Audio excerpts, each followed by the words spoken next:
Hello, dear students. Very good morning. Today we'll discuss the remaining idioms, remaining list of idioms, and we have already discussed be riding high. Today we'll start from here. High and dry. High and dry का मतलब होता है abundant. Abundant का मतलब होता है छोड़ा हुआ, परित्यागा, मतलब कोई आपको छोड़ दे. इग्नोर्ड, नज़रअंदाज किया हुआ, आइसोलेटेड, अलग थलग एकदम. हाई एंड ड्राई जब कभी भी आप when you are in difficult situation and there is no one around you for help, आपके आसपास कोई हेल्प के लिए ना हो, तब आप कह सकते हो कि you are left high and dry. उसके लिए आप इस्तेमाल कर सकते हो. अबंडेंट का मतलब होता है त्यागा हुआ, छोड़ा हुआ किसी स्थान पर. इग्नोर्ड मतलब you are at a place and no one is noticing you, everyone is ignoring you, everyone is overlooking you, then you can use that you are left high and dry, you are high and dry over there. और isolated, ये शब्द तो आपको इस corona काल में मतलब एकदम जहन में आ गया होगा. आइसोलेटेड मतलब एकदम अलग थलग, हाँ, छोड़ा हुआ. तो let's take an example. The car broke down miles away. हमारी जो कार थी वो माइल्स अवे टूट गई, मतलब कई मीलों दूर, फ्रॉम एनीवेयर, कहीं से टूट गई. और एक अवैन टुक बैरी, बैरी जो हमारे साथ था, एक गाड़ी आई उसको ले ली. A van took Barry to the next village, एक गाड़ी आई और बैरी को अगले विलेज में, अगले वाले गांव में लेके चली गई टू गेट हेल्प, वहाँ से मदद लेने के लिए. So I was left high and dry with until he got back. इसलिए मैं वहाँ पर एकदम अकेला, सुनसान, बिना किसी, बेसहारा छूट गया जब तक कि वो लौट कर नहीं आया. तो आप इसका इस्तेमाल उसके लिए कर सकते हो. हाई एंड ड्राई का इस्तेमाल आप तब करोगे when you are in a difficult situation without any help. मतलब आपके पास कोई, आप किसी कठिन परिस्थिति में हो और आपके पास ना कोई इंसान है मदद करने वाला, या ऐसा भी हो सकता है कि इंसान हो, आपके पास बिल्कुल पैसे ना हो और अब तब डिफ़िकल्ट सिचुएशन में हो, तब पर भी आप कह सकते हो you are high and dry. Let's move on to the next one. Our next idiom is a high flyer. A high flyer means one who dreams high, means a person who lives in Lala land or a person who lives in cloud cuckoo land. I have taught you this word, cloud, cloud, cloud cuckoo land. Cloud cuckoo land is a term which is used in Britain, or Americans use this term Lala land. So it means what you say in Hindi, कल्पना लोक, जिसको आप कल्पना लोक कहते हो, an imaginative place. You always imagine that this will happen and I will become king. इस type का मतलब ये होगा और मैं राजा बन जाऊंगा, हाँ. तो इस टाइप का जब आप सोचते हो तो उसको आप कहते हो कि, हम कहते हैं कि आप क्लाउड कुकू लैंड में रह रहे हो, कल्पना लोक में रह रहे हो. तो ऐसे लोगों को हम अ हाई फ्लायर कहते हैं, ऊंचा उड़ने वाला, ऊंचा ऊंचा सोचने वाला, हाँ, करना कुछ नहीं, सोचना बहुत कुछ. तो ऐसे लोगों को आप कह सकते हो a high flyer. Let's take an example. Rosemary is trying for a job. Rosemary एक जॉब की लिए ट्राई कर रही है in the diplomatic service. Diplomatic service में वही जो पढ़ते हैं, but diplomatic service. But then she always was a high flyer. लेकिन फिर हमेशा से आप जानते हो कि वो हाई फ्लायर रही है. हाई फ्लायर का मतलब होता है वही, she dreams high but she does nothing, तो उस टाइप का. तो वैसे भी हाई फ्लायर बनने से कुछ होगा नहीं. हाँ, यही है कि आप फिलोसफर बन जाओगे, और फिलोसफी आजकल किसी को पसंद नहीं आती. High and low. High and low means everywhere possible, at every possible places, that is called high and लो. और और एक चीज़ आप इसके बारे में जान लो कि high and low will always be used after this verb look और search. Means you have to use this idiom after the verb look or search. Clear? And high and low means every possible, everywhere possible, at every possible places. Clear? Let's take an example to sharpen your understanding. High and low का मतलब होता है कि हर संभव स्थान पर.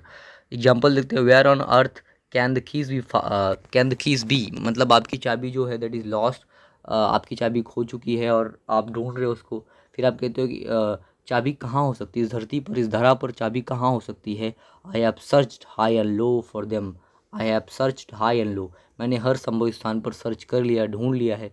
For them उनका, हाँ, उनको ढूंढ लिया. उसके बाद let's move on to the next one. Our next idiom is high and mighty. High and mighty means behaving in a superior arrogant manner. Behaving in a superior और एरोगेंट मैनर. इसके लिए मैंने आपको और बता दिया है, to get on one's high horse और be on one's high horse. मतलब जब आप एरोगेंटली बिहेव करते हो ना, एरोगेंट मतलब होता है घमंडी, जिसको आप घमंडी कहते हो ना, उसके लिए और एक शब्द है हॉटी, उसी को आप हॉटी भी कहते हो, हॉटी. तो घमंडी, जब आप कोई बड़े भाव दिखाए, बड़े घमंड से बर्ताव करे, तब आप कह सकते हो वहाँ पर कि he is on his horse, या आप कह सकते हो कि he is high and mighty and all. चलो देखते हैं example. Why is Roger so arrogant these days. आजकल ये रॉजर इतना घमंडी क्यों हो गया है?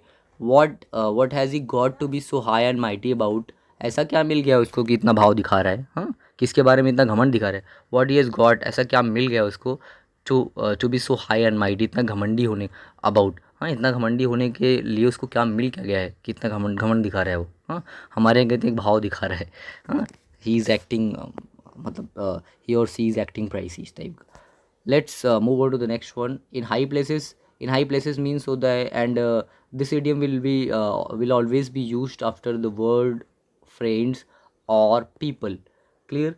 इन हाई प्लेसेस का मतलब होता है ऊंचे स्थान पर, ऊंची पदवी पर जो लोग होते हैं उनको हमारे दोस्त या कुछ लोग होते हैं तो उनके लिए हम कह सकते हैं फ्रेंड्स इन हाई प्लेसेस या people in high places. In top level positions in government, in top level positions in government, सरकार में जो ऊंची लेवल पर हों, एंड एडमिनिस्ट्रेशन, प्रशासन में, हाँ, या एसपी हों इस टाइप का, सरकार में विधायक टाइप का, या वहाँ के डिस्ट्रिक्ट मजिस्ट्रेट या इस टाइप के, तो उसको हम कहते हैं इन हाई प्लेसेस। जैसे एग्जांपल देखते हैं, पीपल ऑफ इन्फ्लुएंस या पीपल ऑफ पावर जो होते हैं, मतलब जो शक्तिशाली लोग होते हैं, ऐसे लोग इन्फ्लुएंशियल लोग होते हैं।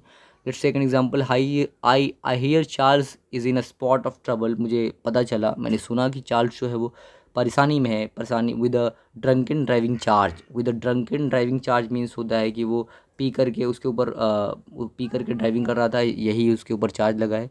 हाँ, यही उसके ऊपर कहीं ना कहीं चार्ज बना है, केस बना है, और हम कहते हैं यस, हाँ, but he will be all right, लेकिन ठीक हो जाएगा। तो उसको जो है ड्रंकन ड्राइविंग चार्ज लगा हुआ था, तो मैंने कहा कि yes but he will be all right, हाँ, लेकिन वो एकदम ठीक रहेगा because he has friends in high places, क्योंकि उसके दोस्त सब ऊँचे ऊँचे पदवी पर हैं।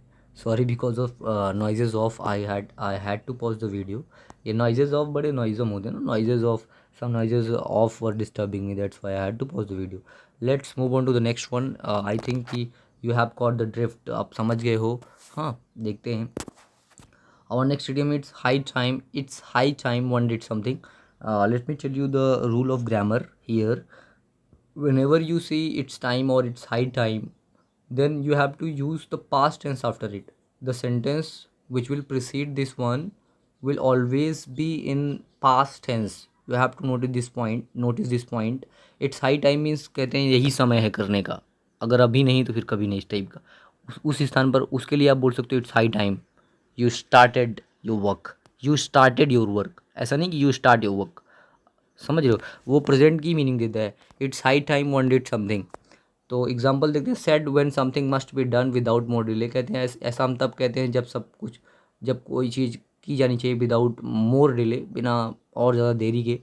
जैसे एग्जांपल देखते हैं, if the examination is next week, अगर अगले सप्ताह आपकी एग्जामिनेशन हो तो it's high time you started doing some work. तब यही समय होता है कि आप मतलब आप कुछ वर्क करना स्टार्ट कर दो ना। वही कहते हैं स्ट्राइक दायर, उसके लिए एक अंग्रेजी में शब्द होते हैं ना, स्ट्राइक, एक कहावत होती है, strike the ion, strike the strike the iron while it is hot. While, ये एक कहावत है, वाइल इट इज़ हॉट ना, strike the iron while it is hot, मतलब जब लोहा गर्म हो तो कहने का मतलब जब समय आपका हो तो तुरंत इस्तेमाल कर लिया जाना चाहिए, ज़्यादा समय वेस्ट नहीं करना चाहिए ना। हाँ, अवसर मत गंवाओ जिसको आप कहते हो, उसको लिए कह सकते हो strike the iron while it is hot. Let's move on to the next one. Our next idiom and the last one is with a high hand, with a high hand, or in a high-handed fashion or manner. You can either use with a high hand, or you can use in a high-handed fashion or manner. Means you can use this word here or this word here. The This idiom can be used in two ways. The first one is this one, and the second one is this one. Okay, let's see what it is. When you say with a high hand, or you do something in a high handed fashion or in a high handed manner, means you are behaving in an arrogant fashion without consideration for the wishes or opinions of others। मतलब आप बड़े घमंड में आ गए हो, बड़ा भाव दिखा रहे हो, हाँ, बिना किसी की इच्छाओं की सोचे, ओपिनियंस की सोचे, बिना किसी के राय की सोचे, हाँ, उसके ओपिनियंस क्या है, उसके राय क्या है, उसकी इच्छाएं क्या हैं, उसको बिना उसके विचार के आप जब घमंड से बर्ताव करते हो, उसको कहते हैं कि you are behaving in an arrogant manner, you are behaving with a high hand, you are behaving in a high handed fashion or manner।